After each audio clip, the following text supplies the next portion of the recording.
Please like, subscribe and share my YouTube channel Education Adda. Please like, subscribe and share my YouTube channel Education Adda. नमस्ते दोस्तों, मैं पवन डावर पुनः आप लोगों के सामने उपस्थित हुआ हूँ। आज हम बात करेंगे स्टेट इंजीनियरिंग सर्विसेज 2020 की रेलवे इंजीनियरिंग के पार्ट 2 की, जिसमें हम रेल्स के बारे में पढ़ेंगे। इससे पहले हम पार्ट 1 में हम परमानेंट वे के बारे में पढ़ चुके हैं। तो स्टार्ट करते हैं हम आज का हमारा लेक्चर। अगर हम देखें कि रेल्स का क्या है, तो रेल्स जो फिटेड होती है हमारे किस पे, स्लीपर्स के, ये हमारे रेल्स है। तो ये स्ट्रक्चर्स हम इससे पहले भी देख चुके हैं। हम आगे बात करते हैं कि रेल्स क्या है। तो rails are the members of the track laid in two parallel lines to provide an unchanging, continuous and level surface for the movement of trains के लिए ये रेल्स है। ये देखिए आप स्लीपर्स के ऊपर फिटेड है, दिस स्लीपर्स। तो टाइप्स ऑफ रेल्स, तो रेल सेक्शन 3 प्रकार के होते हैं: double headed rails, bull headed rails and flat footed rails. तो डबल हेडेड रेल्स में टॉप एंड बॉटम में 70 mm का हेड एंड फुट होता है। टोटल हाइट 152.5 mm की होती है। फुट हेडेड तो हमारा डबल हेडेड का मॉडिफाइड रूप है। इसके कुछ ड्रॉबैक हैं जिसकी वजह से बुल हेडेड रेल है। इसमें 68.7 mm टॉप है और फुट हमारा 65.5 mm है।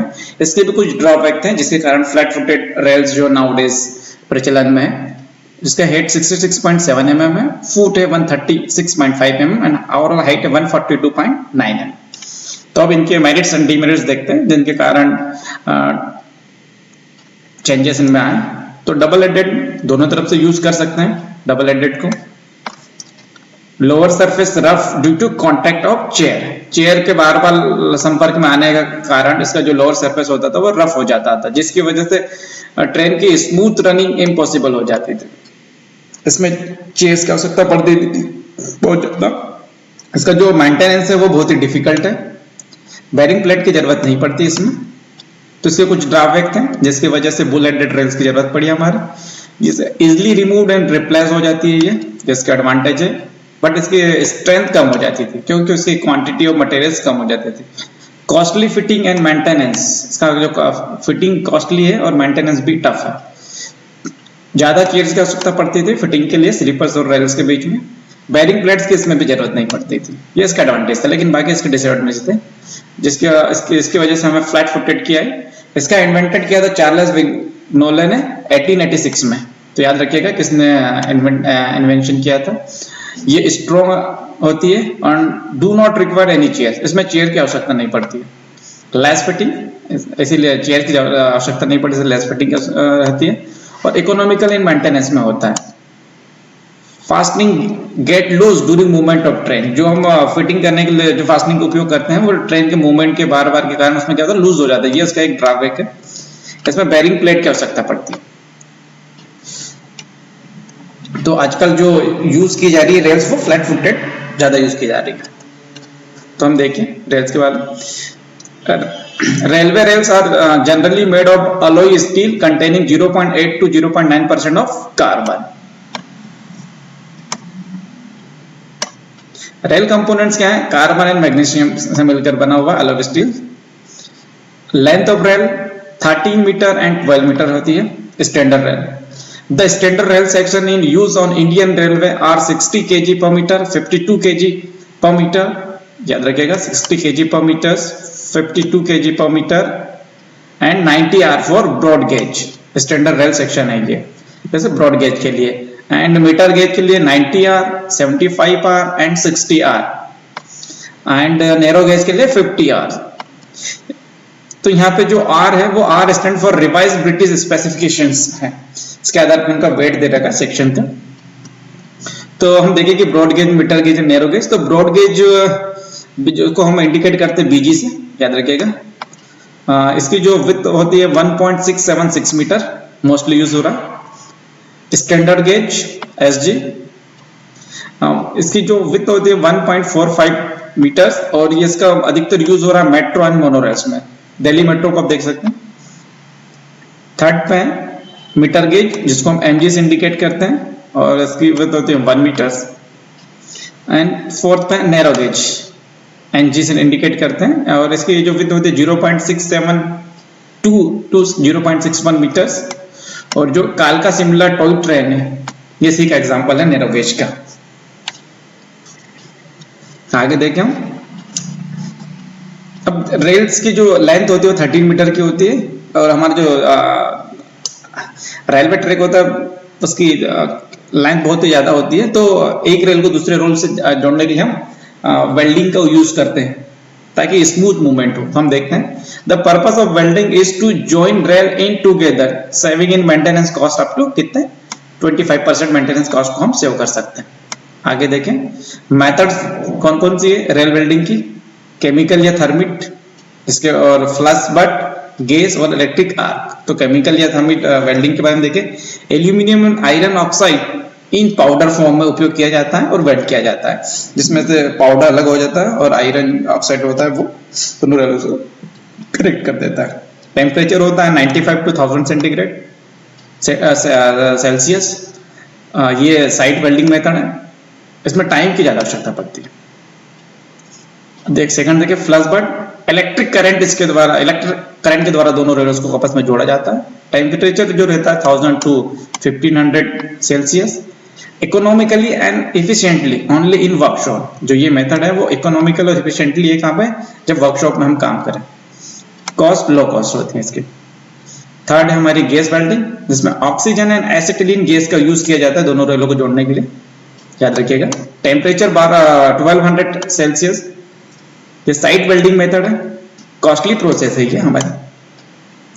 आगे देखिए, electric arc, electric current and thin road of electrodes की मात्रा से हम दोनों रेल्स को जोड़ते हैं। आप देख सकते हैं यहाँ पे ये जो जोड़ रहे हैं।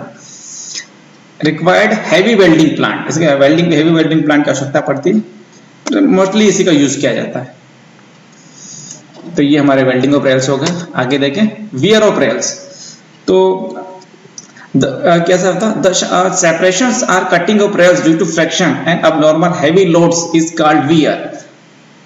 Allowable limits 25% of the section of the road। जैसे हमारी जो ट्रेन बार बार जब हमारे रेल्स के ऊपर से जाती है, तो जो दो सेक्शंस होते हैं ये वाले, जब दो रेल्स को जहाँ पे जोड़ा जाता है वो अधिकतर यहाँ पे वेयर एंड टीयर्स होता है, तो इस सेक्शन का टूटना क्या कहलाता है, वियर्स कहलाता है। मेथड फॉर रिड्यूसिंग वियर को कैसे किया जाता है, the following methods are adopted for reducing of wear. पहले use of special alloy steel यहाँ पे किया जाए ताकि ज्यादा मजबूत हो, टूटे नहीं। Good maintenance of track, reduction of expansion gap, जो ये एक्सपेंशन की जो गैप है इसको कम कर दिया जाए ताकि जो कॉर्नर पे जब हमारा व्हील्स आएगा तो वियर एंड टियर कम हो। Exchange of inner and outer rails on curves, जब कर्व सेक्शन आया तो वहां पे इनर और आउटर रेल्स को एक्सचेंज कर दिया जाए। यूज ऑफ लुब्रिकेंट ऑयल, यहाँ पे जो लुब्रिकेंट ऑयल का यूज कर दिया जाए ताकि फ्रिक्शन कम। आगे देखें हम, कोनिंग ऑफ व्हील क्या होता है, द रिम आर फ्लैंजेस ये of the wheels are never made flat but they are in the shape of a cone with a slope of about 1 in 20. This is known as the coning of wheels. ये जो हमारा slab होता है एकदम flat नहीं रहता, कुछ कोन में रहता है 1 in 20 केस में, तो इसी को हम क्या बोलते हैं, कोनिंग ऑफ व्हील्स। अब इसके हम कुछ इंपोर्टेंट एमसीक्यूज देख लें।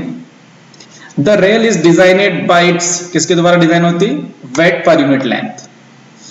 The weight of the rails depends upon the train का वेट किस पर डिपेंड करता है, gauge of the track, speed of train, spacing of sleepers, nature of track, ये सभी, तो ये सभी आएगा हमारा, ये वाला सही होगा। नेक्स्ट देखें, pick up the correct statement from the following. Rails are directly laid over hardwood sleepers and fixed with spikes. Edging is done on hard wooden sleepers. Bearing plates are used on soft wooden sleepers. The chairs are used for bull-headed rails. ये सभी, तो ये सभी correct है। In India, the rails are manufactured by open heart process या duplex process या दोनों या कोई सी नहीं, तो ये दोनों प्रोसेस से इंडिया में रेल का मैन्युफैक्चर किया जाता है। Charles Vignoles invented the flat footed rails in, कब किया गया था, उन्होंने 1886 में किया था। आगे देखें हम, for holding a rail in position no chairs are used for, किसके लिए चेयर्स की आवश्यकता नहीं पड़ती है, तो फ्लैट फुटेड के लिए नहीं आवश्यकता पड़ती, इसके लिए बेरिंग की आवश्यकता पड़ती है। What are the top and bottom dimension of flat footed rails, flat footed rules के टॉप एंड बॉटम डायमेंशंस क्या हैं? तो जो 70-70 है ये हमारा डबल हेडेड के 68.7 और ये हमारा बुल हेडेड के। आगे देखिए हम rail steel are normally made of किसका बना होता है? एल्यूमिनियम, कार्बन, मैग्नीज या बी एंड सी। तो हमारा कौन सा आंसर सही है? तो हमारा आंसर डी सही है, दोनों से मिलके बना होता है रेल स्टील। 0.82% कार्बन होता है और 1.5 to 1.7% मैग्नीज के समथिंग होता है। आगे देखिए rail section first design on Indian railways was double headed, bull headed, flat footed या एंड बी। तो सबसे पहले कौन सा रेल सेक्शन डिजाइन किया गया था इंडिया में? तो वो था डबल हेडेड। आगे देखिए the rail section which is not used on Indian metre gauge track is. Indian metre gauge पे कौन सा रेल सेक्शन यूज नहीं किया गया है? तो वो हमारा 25R, 30R, 35R या 40R। तो 40R का नहीं यूज किया गया। The thread of wheels is provided N outward slope of. अभी हमने देखा था कॉर्निंग ऑफ व्हील्स में कितना? तो 1/20। आगे देखें cornering of wheel prevent lateral movement of wheels, provide smooth running of train, avoid excessive wear off inner face of rail या ये सभी। तो हमारा डी वाला होगा अब। आगे देखें the standard length of rails for broad gauge and metre gauge are. तो हम पढ़ चुके कितना? ब्रॉड गेज के लिए 30 मीटर है एंड मीटर गेज के लिए 12 मीटर है। The tests are conducted for rails, falling weight test, tensile test, hammer test या A and B। तो falling weight test and tensile test किया जाता है किसके लिए? रेल्स के लिए। आगे देखें larger dimension of rail, its top, bottom, height या thickness। तो किसमें रहता है? उसके height में रहता है larger dimension।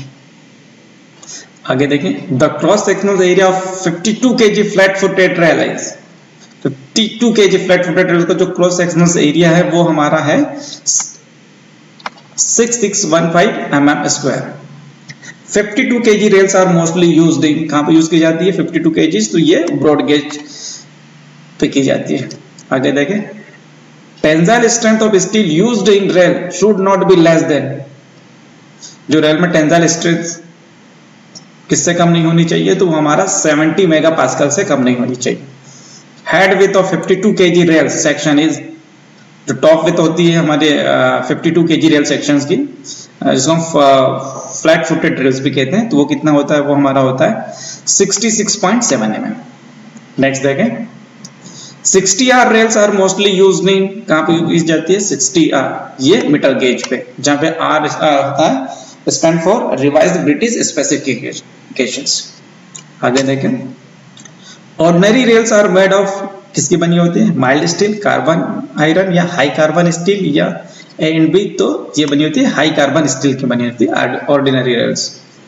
Broad gauge rails with एज कितनी होती है ब्रॉड गेज की? तो होती है 1.676 मीटर, याद रखिएगा। आगे देखिए gauge are used for monorail and metre. कौन सा गेज यूज किया जाता है? तो वो स्टैंडर्ड गेज, और इसकी जो विथ होती है 1.43 लगभग मीटर्स के लगभग होती है। तो इस प्रकार से हमारे जो रेल से रिलेटेड जो इंपॉर्टेंट क्वेश्चन थे जो मध्य प्रदेश लोक सेवा आयोग द्वारा राज्य अभियंत्रिकी सेवा की एग्जाम जो अभी होने वाली है 13 मई को, उसमें पूछे जा सकते हैं। तो कृपया आप एक बार पुनः इसकी प्रैक्टिस भी करें। तो आज का मेरा वीडियोस की तो यही समाप्त करते हैं और हम कल बात करेंगे रेल फास्टनिंग एंड टर्नआउट्स और स्लीपर के बारे में बात करेंगे। थैंक यू वीडियो देखने के लिए।